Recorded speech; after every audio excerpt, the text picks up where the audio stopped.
Who will raise Lord Stanley's Cup? The NHL playoffs begin tonight, and Christopher Mad Dog Russo is talking hockey with you on Mad Dog Unleashed, live from the NHL store in New York City.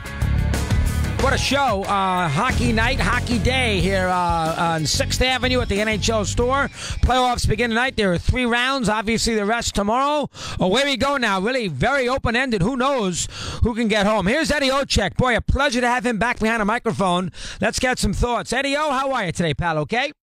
I'm doing well. Mad Dog, always great to be with you. And best medicine I've had in a long time, getting back to hockey and horse racing for NBC and the Chicago Blackhawks. So it's great to be back and looking forward to a long playoff run. Looking forward to it, too. Let's first do your health. We know the cancer. You got a clean bill a couple weeks ago. Give me a little rundown on the last 6 to 8 months for poor Eddie Olczyk. Let me hear. Yeah, it's been a battle, Mad Dog, and had incredible support, obviously, from my wife of almost 30 years coming up in August, my kids, my family, the people so-called in my little circle that supported me all the way through. And, I wear 2 hats. I got the hat that I wear for the Chicago Blackhawks doing their games, and then, of course, my hat for NBC. And both those places were incredible. It was an open canvas when I needed to work, when I wanted to work. If I felt like I could work, they said it's an open canvas, and I couldn't be more thankful for that support. And, look, I got diagnosed with stage 3 colon cancer back on August the 4th, 2017 at 7:07 p.m., and, pretty much my life came to a screeching halt. And I was scared. I didn't know what was going to go on, and they were suggesting 6 months of chemo, and that's what we did. And 2 or 3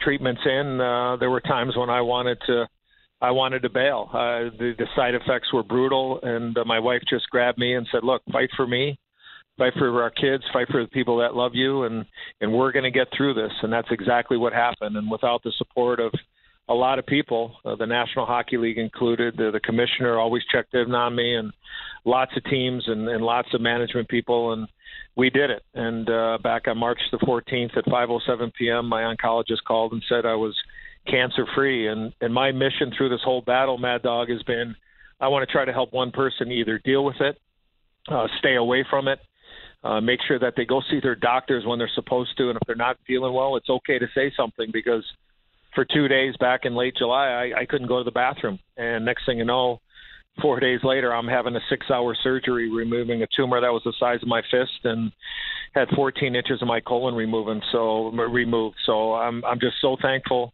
I'm on the right side of the grass, and I'm looking forward to taking this medicine of hockey and horse racing for NBC the rest of the playoffs, and very thankful and very lucky to have beaten this, and hopefully continue to encourage and inspire people out there that will or are fighting this horrible disease, and to keep the fight up, and hopefully they will, they'll endure a lot, but hopefully they will be able to conquer just like I did. Wow, unbelievable. Now, without getting too specific, did you have the exams that most of us had? I did not. I had one scheduled, Mad Dog. I had a colonoscopy set up for mid-November. It was probably a little bit late, but I was just turning 51, so it wasn't like it was 4 or 5 years late. But again, I couldn't go to the bathroom. And next thing you know, I'm having the surgery, and they're telling me that I have cancer. And I would encourage anybody out there to make sure that they get their colonoscopy when they need to. And look, if it's a little earlier, then, hey, that's the way that it is, because my doctors told me, Mad Dog, is that this was probably forming for 10 years. And if I would have had a colonoscopy when I was 45, it would help me stay away from the 6 months of hell that I went through and my family went through with the chemotherapy. So, look, I'd like to think I lived a pretty good life, pretty clean and stuff, but, cancer does not discriminate. And I was just lucky that I was in the right place at the right time, where I had the incredible team of doctors, and I had the support to be able to fight it and beat it and move forward. So it's in a rearview mirror, but I want to continue to be an advocate for screening for cancer and to help people through it. Not only the people that are battling it, Mad Dog, right, but also the caretakers. I mean, my wife, I'm sure she had her quiet moments away from me where she probably questioned what was going to happen. And look, I was afraid of dying. I mean, I was scared. I'm not embarrassed to say that. I mean, it was a tough battle for me and my family, but it certainly affects the people that are around the person that is ill, regardless of what disease it is. And I don't think the caretakers get enough support or credit, so to speak, of having to go through this, because you feel helpless. You do. I know that my wife felt hopeless as I was battling through. But as I said, if it wasn't for her, there's no way I could have been able to battle like I did. And as I said, when I announced I was cancer-free a couple of weeks ago, is that we did it because I couldn't have done it by myself. Wow, fascinating. I've been fortunate, but you're right about the screening. I've had a lot of them, so you need to get that done. And Eddie Olczyk is a perfect example why. How many Blackhawk regular season games did you do, Eddie? I probably did about 20-ish, and then I did another I think I did another 16 or 17 nationally. So by this time of the year, I've done usually when I'm healthy, usually I do about 95 regular season games. So I'm well rested, Mad Dog. If we get a couple triple or quadruple You're okay. games, I'm gonna be ready to go because I'm well rested. Eddie Olczyk, great to hear his voice again as he joins us here at NHL's store on this busy day. All right, let's do the postseason picture right out of the gate. No New York. I know the Devils, but it's not New York. Yeah. No Chicago. Yeah. And no Montreal in this postseason. That is going to hurt overall big picture. No, Detroit's another one. That's going to hurt big picture. What's your take on that as we get ready here tonight, first game? Well, it goes in cycles. I mean, look, the Blackhawks have won 3 Stanley Cups in the last, 8 or 9 years. And, I mean, it just happens to be that way. The Rangers are in a rebuild. The same is going on in Detroit. But I still think that you do have some great storylines. I mean, look, you see what Nashville has done. You see the year that Vegas has had. You have the Pittsburgh Penguins looking for a three-peat, which in this salary cap era, Mad Dog, and we've talked a lot about it over the years. I mean, you just think about winning one, let alone back-to-back, and now they're looking to three-peat. I mean, that's pretty special. You got a great rivalry series going on between them and the Philadelphia Flyers. San Jose, Anaheim is going to be an absolute battle and a half.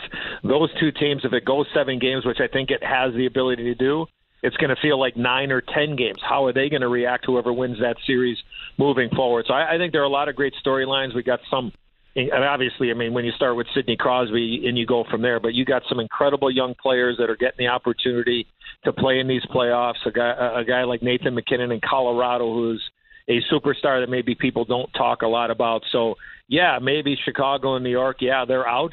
But I think there are some great storylines throughout the National Hockey League. And I really believe this, Mad Dog, is that you can come up with any scenario. And, it may not be sexy, but you're going to see an incredible Stanley Cup final regardless who's there. Back in September, I thought Nashville-Tampa.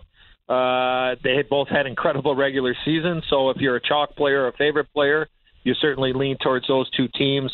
But look at Boston's had an incredible run here over the course of the last 5-6 months. Bruce Cassidy, their coach, has done a tremendous job. He should be a finalist for Coach of the Year. I mean, Jerry Gallant, the head coach in Vegas, is going to get it with the year that they've had. But I think there are a lot of positive storylines that we're going to build on with doing our games on NBC, these playoffs, and it should be one heck of a run. What one team... and don't give me the top 2 seeds in each. Don't give me the top seed in each conference. Give me the one team, and you're a betting man. I took one, so let me see if you agree. Give me the one team based on draw, based on just got a feel that you think is going to be a big time factor and could win a Stanley Cup. Give me one team. Don't give me don't give me Nashville, and don't give me Tampa or Boston. So pick any one after those 3. Go ahead. Well, I mean, look, I'm a big believer until you can take out the champs. They're the team to beat. But I'm going to stay in the Eastern Conference. I just have a feeling that Columbus is going to make a run. I think the Blue Jackets have the type of team. You look at the moves that they've made towards the trade deadline. They pick up a guy like Ian Cole, who won a couple of Stanley Cups with the Pittsburgh Penguins. They pick up Mark Letestu, a fourth-line type of guy who has some experience and can play in any situation. They've got a difference maker in Artemi Panarin, the bread man, who came over in an off-season trade with the Chicago Blackhawks. He averaged a point a season. And arguably, you could say, Mad Dog, is that you have one of the best goaltenders in the league, and Sergei Bobrovsky manning the goal. And look, I've said this a long time, is that the rink gets a little smaller come playoff time. The rink shrinks, and it seems like sometimes there's 6 or 7 guys on the ice on the other side. It's a way different animal. John Tortorella has been there. He's done that. He's won a Stanley Cup with Tampa Bay. I don't think Columbus is the one team that people talk about that can make a run. Now, Pittsburgh has Philly, Washington, Columbus over a barrel over the course of the last handful of years. They've had their way with them. No question. You can't argue that. But I think a team like Columbus has added those pieces that I mentioned, and they got the guy in goal. I think that can make a run. It's not going to be easy, but I think they're the one team maybe under the radar that a lot of people aren't talking about. All right, let's eliminate them for a second. Give me an upset in the first round. Well, I think that would be an upset. Well, that's what I mean. So let's eliminate that. Give me another one. Yeah. Okay. Well, I mean, wow. Give me a West upset. I mean, if most people think Vegas is going to take out the Kings, I would go with the Kings in the series. I know they're banged up on the back end. Vegas has some pressure on them. An incredible first year. I mean, the best in professional sports for an expansion team in the regular season. I think it's a coin flip, but a lot of people think that Vegas has the smart money is on Vegas. I would go the other way. I give the Kings every opportunity to win this series and take on either the Ducks or Sharks. Which coach or franchise, the Capitals again, which one has the most pressure on it as these playoffs begin? Wow, tremendous question. Yeah, there's no doubt. I mean, because Barry Trotz's contract his is up, right? I mean, his is up to at the end of the season. So, I'm sure that if they would not get and make a run, I'm sure that there's a great chance there would be a different coach in charge in Washington. I think Minnesota has some pressure on them taking on the Winnipeg Jets. Winnipeg would be another team, I think, that would be in the Western Conference that has a legitimate chance to make a run, even though they're in second place in the Western Conference.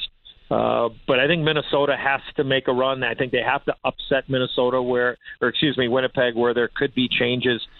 Changes are coming if they don't have success come playoff time. I think one and done probably isn't going to be enough. But I would say that those two situations there to keep an eye on postseason. Last one before we let Eddie get back to work. How many game sevens in the first round? Toronto, Boston. Yeah, I'm going to go right down the middle. I'm going to go at least 4. Probably would take the over. If you would say what is the over under 3.5 or 4 would be the number, I would probably go over. I say there's a better chance of having 4 or having 5 than there would be 3. So I think there's a pretty good chance you're going to see extended series in the first round. All right, Toronto, Boston, San Jose, Anaheim. That's 2. Kings, Vegas might be 3. Give me 2 more. I believe Columbus, Washington has a chance to be able to go the distance. And let's see, what would be the other one? Where am I missing? Nashville, Minnesota, Winnipeg. Yeah, I don't think Nashville, Minnesota. I think those are. I think Nashville, Winnipeg are going to be shorter series than that. So Pittsburgh, Philly. Yeah, I don't know if that'll go 7. I think that's probably more 6. But maybe New Jersey has a chance to stretch out Tampa to 6 or 7 games. Eddie, it's great to hear your voice. Good to see you healthy. Keep up the good work. We'll talk along the way. Thanks for a few minutes here today, pal. Anytime, Mad Dog. Thank you. Eddie Olczyk back in good gear. Good to hear from him on this busy day. We move it along here on Hockey Day 2018 NHL Store. Back after this.